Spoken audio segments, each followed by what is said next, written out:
The first question reads, express 2x over x minus 1, x plus 1 squared in partial fractions, 5 marks.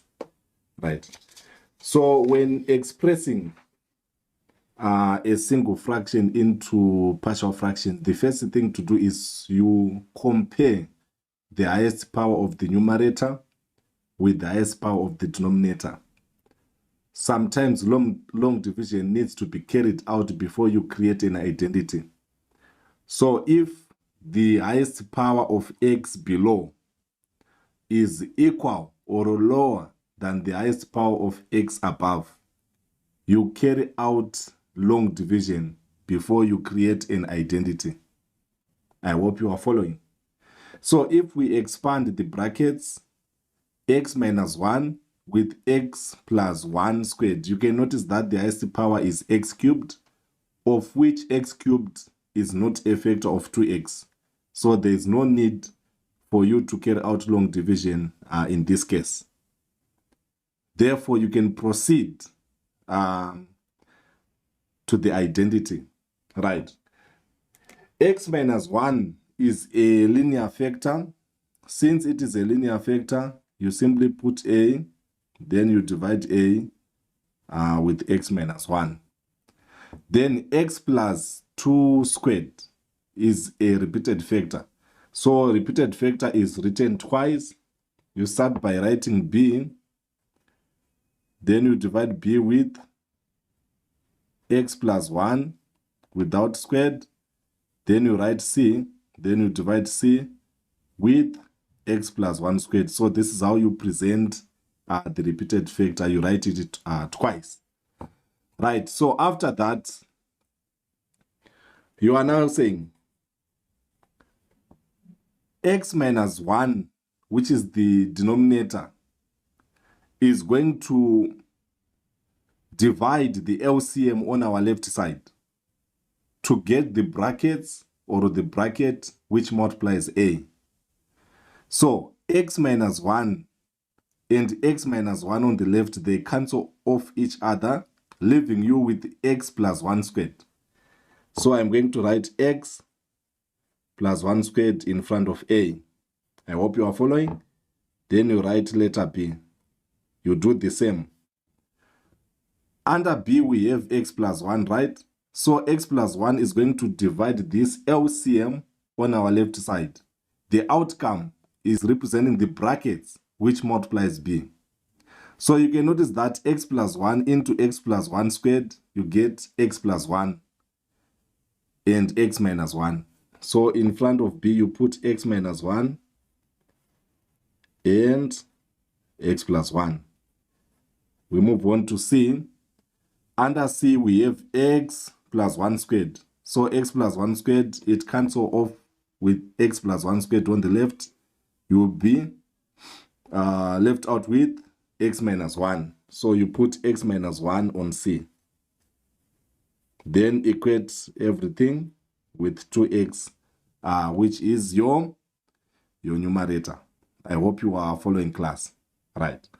So to find the constants a, b, and c, we use the elimination method. For instance, you are saying if x is equals to 1,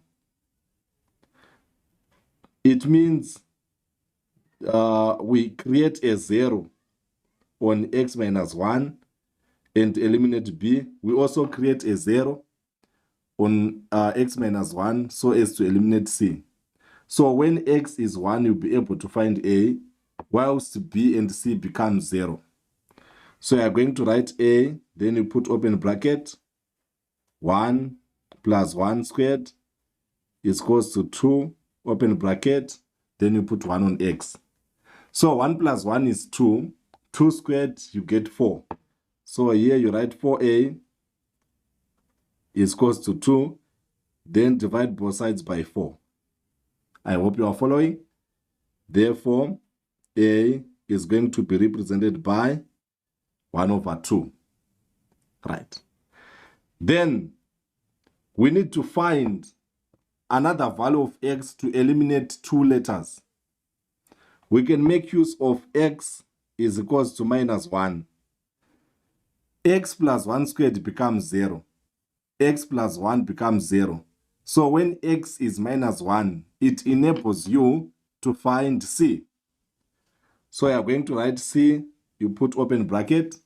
Then if we put minus 1 on x, you get minus 1 minus 1. So I'm going to write minus 1, minus 1. Then putting minus 1 on 2x, the right side, you get 2, open bracket, minus 1. Minus 1 minus 1, it gives you minus 2. So you'll be having minus 2c on the left. Then 2 times minus 1, you get minus 2 as well. Divide both sides by minus 2. Therefore, c is equals to 1. I hope you are following, class. So to find the remaining letter, which is b, we can make use of the coefficients of x squared. Equating the coefficients of x squared both sides can assist us to find b. Right, so a is a coefficient of x squared that is obtained when x plus 1 squared is expanded. You get a x squared, right? Then if x minus 1 and x plus 1 are expanded, you get x squared minus 1. But if you multiply with b, it means b is also a coefficient of x squared. Then on c, x minus 1, we do not have a coefficient of x squared. Then on 2x, the one on the right side, we do not have the coefficient of x squared. So it's a plus b is equals to 0. But since a was calculated to be half, it means you are now saying half on a plus b is equals to 0. Then you move half to the right side, you get minus half. Then you are home and dry. So you can also find b using x is equals to 0. Let's say if you say x is equals to 0, putting 0 on x plus 1 squared, you get 1 squared. 1 squared times a, you write a.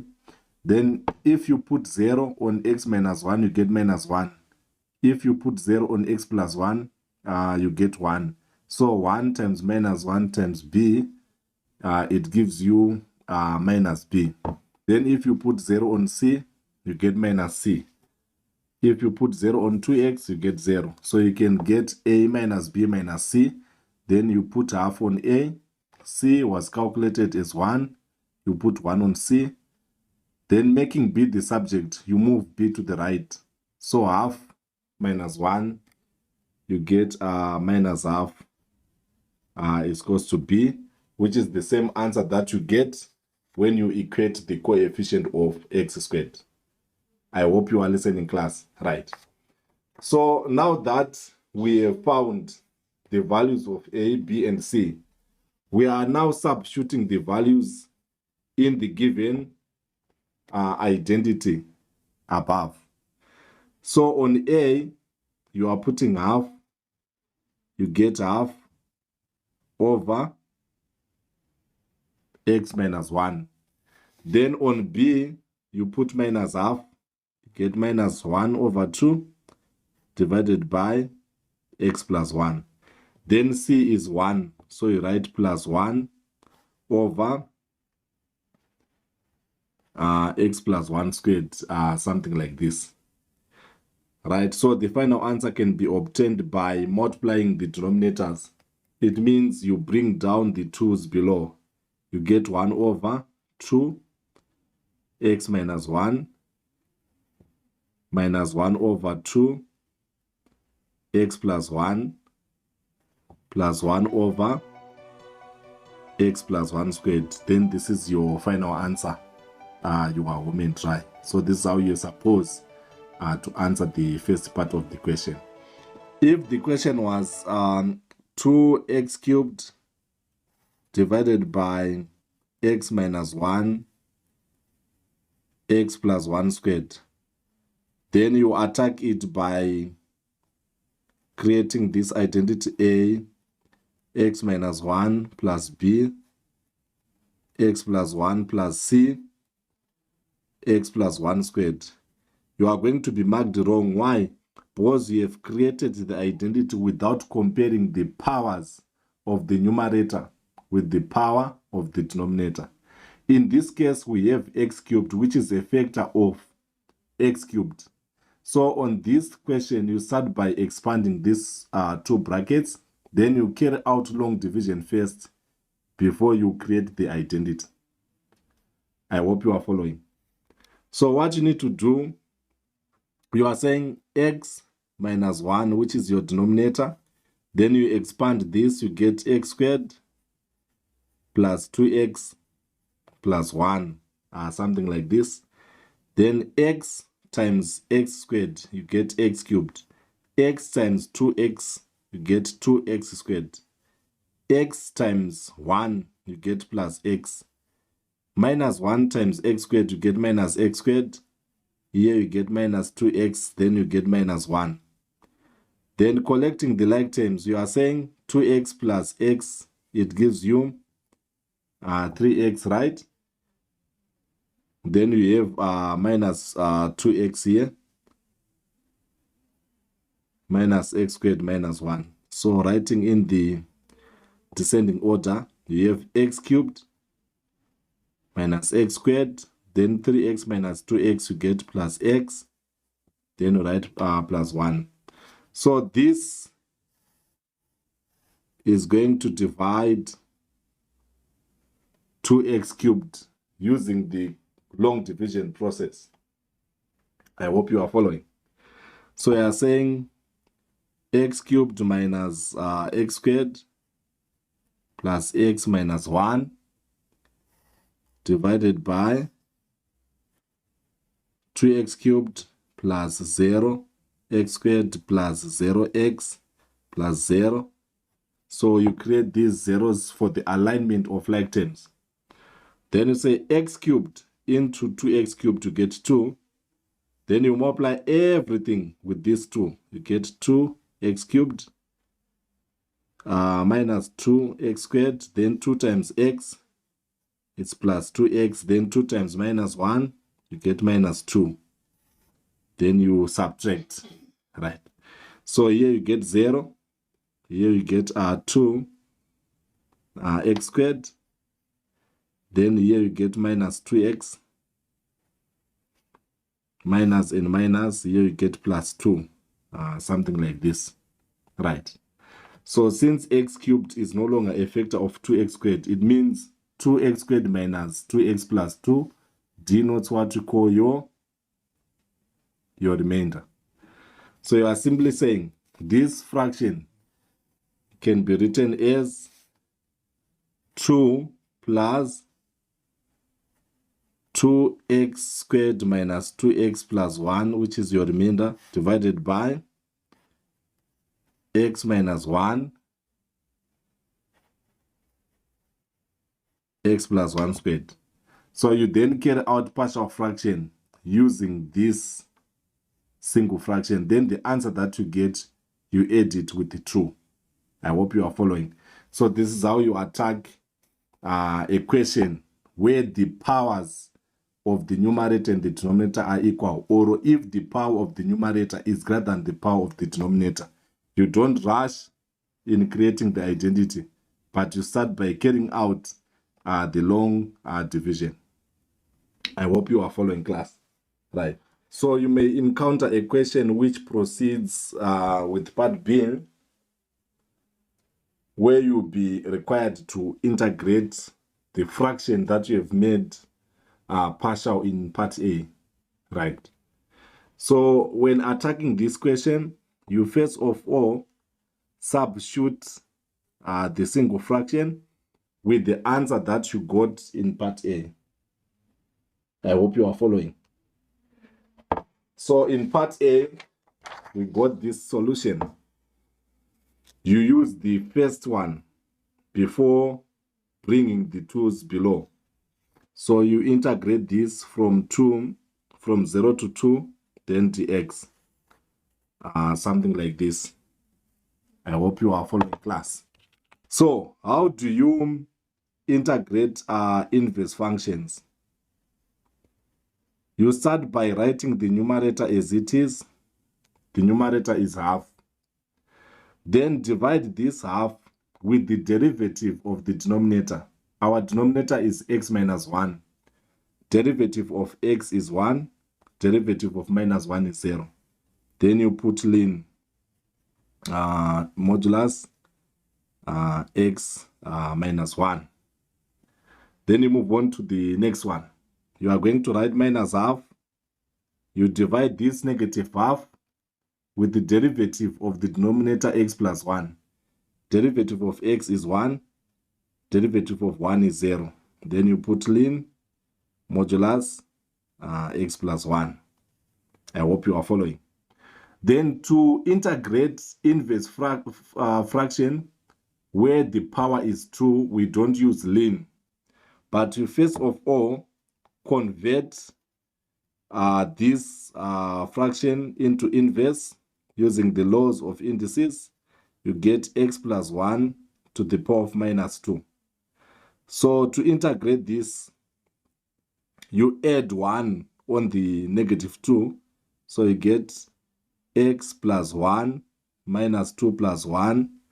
Then you divide by the new power that you get when minus 2 is added with 1. The new power is minus 1.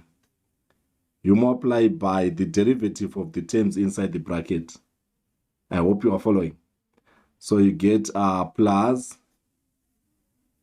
x plus 1 to the power of minus 1 divided by minus 1, something like this. This is how you integrate 1 over x plus 1 squared. I hope you are following. So let us simplify our solution here. Half divided by 1, you get half. So you write half here. I hope you are following. Ln modulus x minus 1. So what is the reason of putting a modulus? Very simple. You will find out that when substituting 0 on x, you are going to get minus 1. There is no ln of a negative number. So ln of minus 1 is treated as ln 1. So any negative number that you get is treated as a positive number, which is the reason of using this modulus. Then you put minus half, which is minus half divided by 1. Ln x plus 1 modulus. Then this negative and this positive, they give you a negative x plus 1 to the power of minus 1. I hope you are following. Right, so the stage which is now following, you are now saying bracket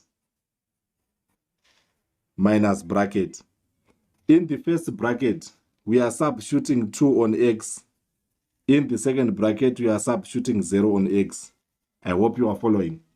So if we substitute 2 on x, you get 1 over 2 ln 2 minus 1 is 1. So you put 1 here. Then you write minus half ln 2 plus 1, you get 3. So you write 3. Then you put negative. Then you are now putting 2 on x. So you get 2 plus 1, which is 3. 3 to the power of minus 1. It's good as 1/3. I hope you are following, class. Right. Then we are now moving on to the last bracket. We put 0 on x. So you start by writing half ln. If you put 0 on x, you get minus 1. But the fact that we have the modular sign, the negative 1 is treated as positive 1. There is no log of a negative number. Then you put minus half ln 0 plus 1. You get 1. Then you say minus. You put 0 on x, you get 1 to the power of minus 1. 1 raised by any power, be it negative or positive, is 1. So you get minus 1. Do not forget that ln 1 is 0. It means half ln 1 and minus half ln 1, they are all going to become 0, since ln 1 is 0. Let us proceed. In the first bracket, we also have ln 1, so this is another 0. So you'll be left with minus half ln 3 minus a third plus 1. Since you are saying negative times negative, you get plus 1. I hope you are following. Your final answer becomes minus half ln 3, then minus 1/3 plus 1, you get 2/3. And this is your final result. So they want you to give your answer in exact form without decimals. So you leave it as a ln in single fraction and a number like 2/3 in front. Then this is your final result. I hope you are listening. So let us move on to question number 2.